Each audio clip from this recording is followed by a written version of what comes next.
نوزاد كريمنا ومنال خانقينا ولادم عبن عن جد خل خانقينا تحصيل دراسة سيتها ونكردم بردنا مان عسكري ما وي فراري كي شاين من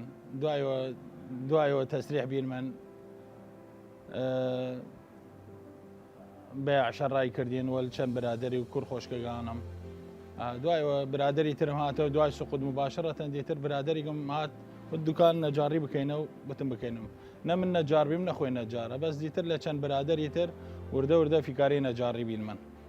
الحمد لله كارمان خاص بي ديتر خدا موفق ما كرد فرا كارمان خاص بي ديتر ظروفها تمليا اي 11 مع 10 تمليا وظروفها الروج ورقانيه شو ديتر برادر موجود من عراق دسنا دنام شو عراق خارج من اتمي دكان نام ورده تقم الحمد لله وشكر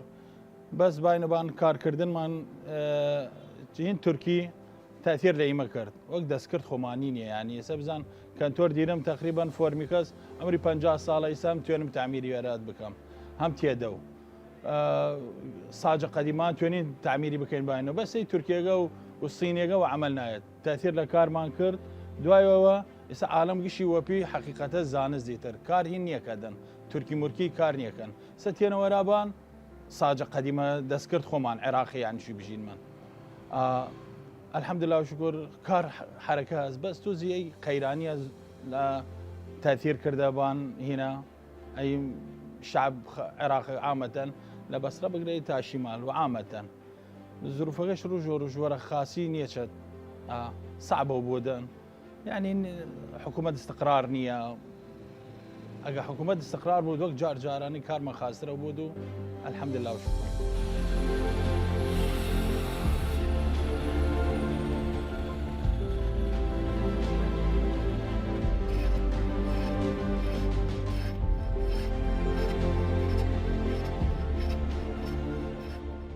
من نام محمد شكر سمين لدوم متوسط در شماس تحت مبان نجاري لهشتا وششة وهم إلى لي محل يعني قارة كام كايسة يعني توانين كاربك من دي أودي نيت يعني من قورابي من والله أول ليلة كنتورو في خفة كردي من يسدي لي تركيا غانا هاتي من نشتي من أي حال معنا يعني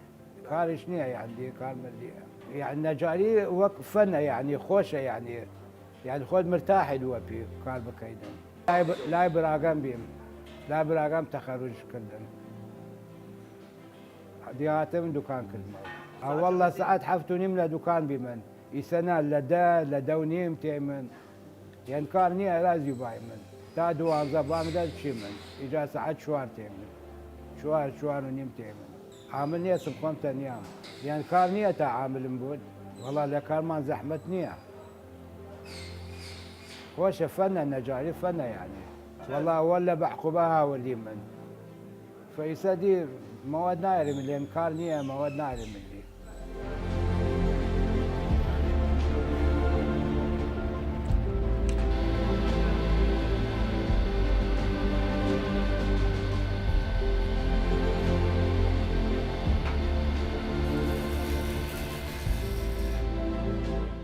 احمد شاكر شكر سمين ومواليدهم هشتاس ولا حفتاودو هم ناي دكانه والباقم لدى حفتاودو الدكان كردو ليلى هر ليلى بيدي من هاتم لو تيك ابتدائيه هاتم كار كردم للاي مساعده كردمو من هنا خوي بردما تقريبا دور 35 ساله 6 ساله هم ناي دكانه من باقم من خدا كردو من دكانه قور قردم بس جاران كار موبيليات بيو غرف نوم بيو اي كاري لبيه فايسا كان ميكاريا وضاعتها ومنيا فكان في نسباني قفص ما قفصها والحمد للشكر خاص كاربانو كار خوشه وعيبينيه ونجاري هاد مهنه خوشيقه فرق خوشه بس جاس ايسا كان وضاعها خراويش نجاري خوش نيه مهنه رياضيه مهنه يعني فرق خوشيقه حسكي يعني خبرتها بيو فن توايد هذا خود توايد فن بكي توايد فن نكيد توايد دي تطور بكي تطور نكيد هلا لا اخوات ما عنديش كان المساعدات كان لابد أواه فكار نجاري فرق خوشه هر شيء خوشه يعني نجاري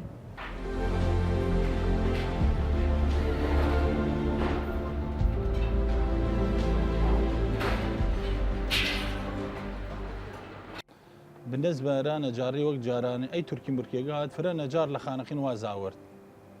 عالم شو بالطلب بكردنا بان أي تركي قاعد سو حقيقة زانس نديتر كار تركي وعملنا يد كار الصيني وعملنا يد ما قيش حاجات مان صيني وهاد تركي وإيرانية إساك هاتنا وراباني ناخوان فرنا جار لخانقين وازاورت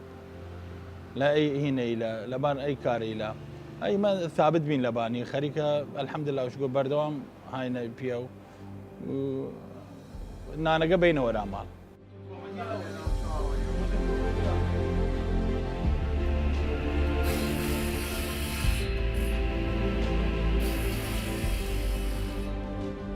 بس دي من ناتوانم کار بکەم مەوادەکەش گرانە بیا ئیسە گشتی يعني پارە مەزەنەن 100,000 دان مانگی 100,000 دان ئێوە هیچ قیمەتی نییە یاە ئەرامان یان گەرەک لە جێب خۆمان بینین ئەبانەوە ئەمەجی نیێت یانم کار بکەم من دی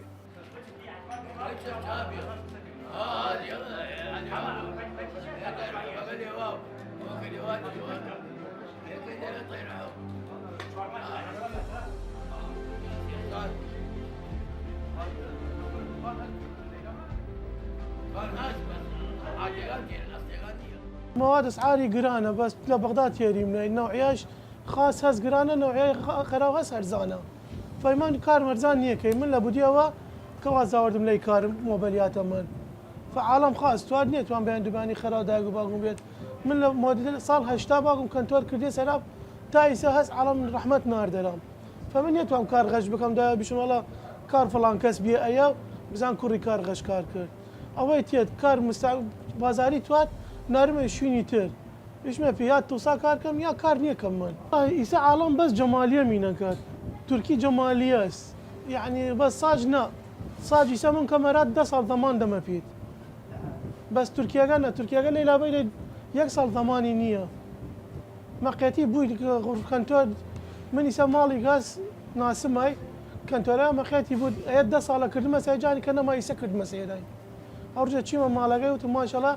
عراق بقيتي كردنا ده صالة جاري هر خويا مدارة توات با كردن توات مينة تا عمر هاي دول عمر دول مينة صاجقة بس تركيا قلنا تركي جوانية منظرها بس مقاومينية لابد يوا تركيا قبل بازاريس يسايما بازار مانية لا بس اوسا داوي شو خف كديسة جي طاق كلاريا كيم نرايا انه من حسب رغبات عالم كمي ووقت اشتمشا كم جوانية ايش ما في جوانية اي كارا دو آخر نيشي جوان نيو كاريكا بو كاميرا دوای بشيل اليواسا تصميمي كاميرا جوان وقري ضلي بي كاميرا وقري ضلي و نوي نا كاميرا تمشا كم يشد ماشي بكارا نا كاميرا نار ميرا لا نجاري تر والله من كاريكا كار شوخه في اورجيا كردم 5 متر 22 رجلاتي مندم 22 رجلاتي مندم بس جس كار باك كمان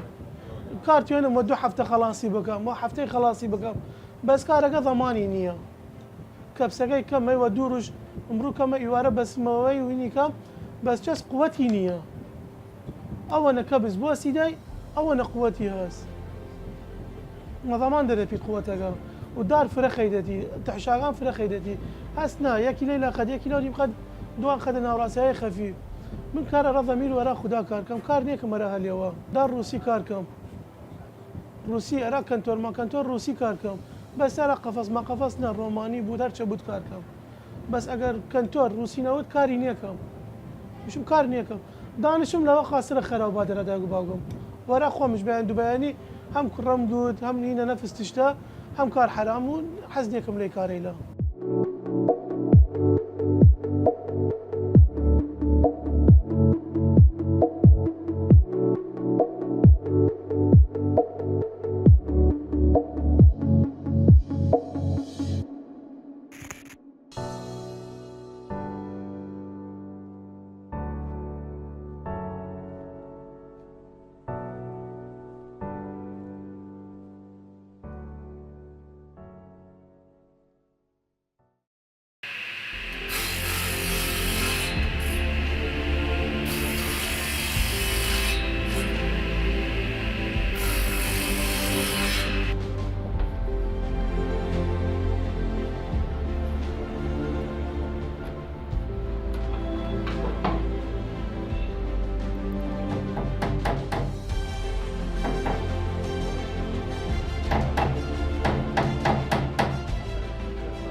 بالنسبه للمواد مالنا والله شيء متوفره، بس تابرس دخانقين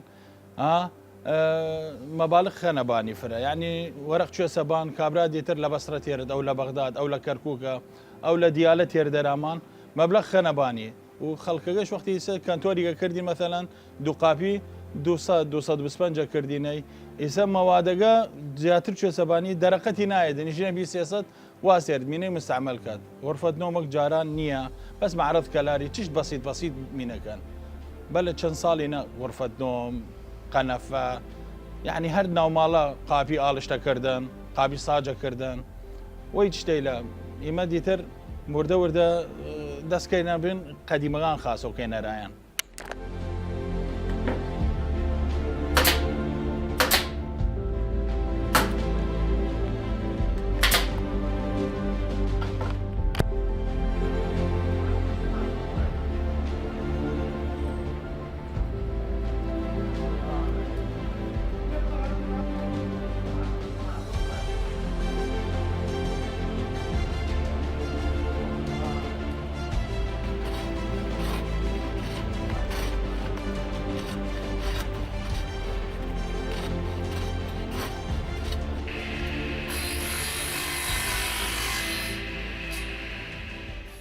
عدقانم قشي قديمان هم باقم هم ديال جيل دسم كار كم وبي وش طازش سندما بس عدقان باقم احتفاظ وبي كردما يعني هسني مينا مسي بس للدكان بس ارابي انه دراز باقم هاور شو مختكار كم حس كم باقم مال الدكان الان بيانيان لانه اللي هشتوني مهام الدكان لدوان بسم ني مروانش لتشوار ونيم تيام لشش بسم هم سراحات خوما هم سراحات مال منال مشو والدكان ايش خوشه يعني تيام الدكان سراحات كم من بس خوم براغم يسمن ديمنا شاگرد نه شاگرد من نيه يا كوريج ماز بيچغا هارتير ميلام اليوا هذا خوشي يعني فكاره بود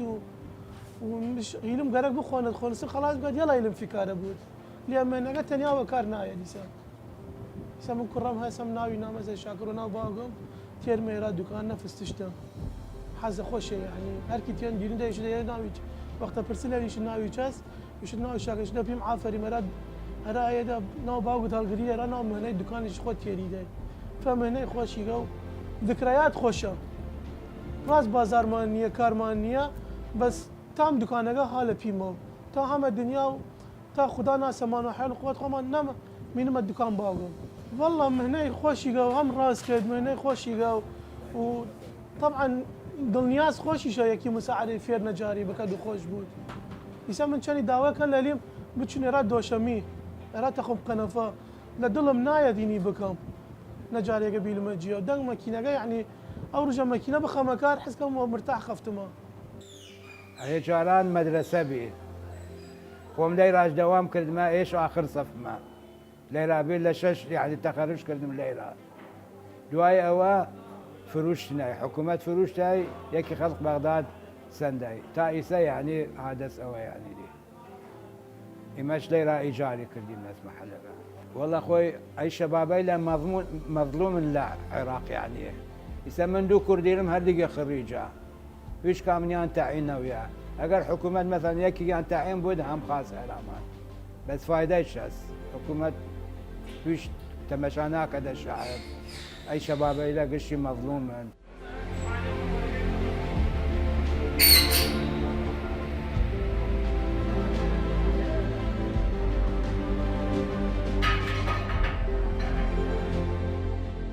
عيب نية بس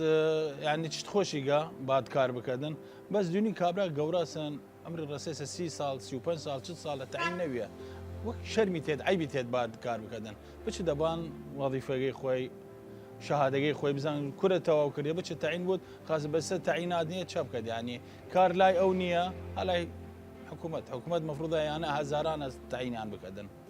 بكارن دانشتنا ها وكار نيتون بكن هس لتمنى هس معوقه الشباب مفروض بان كار بكن يعني يكيني قبان اران تجيع قبان كار بكن بس اوان نيتون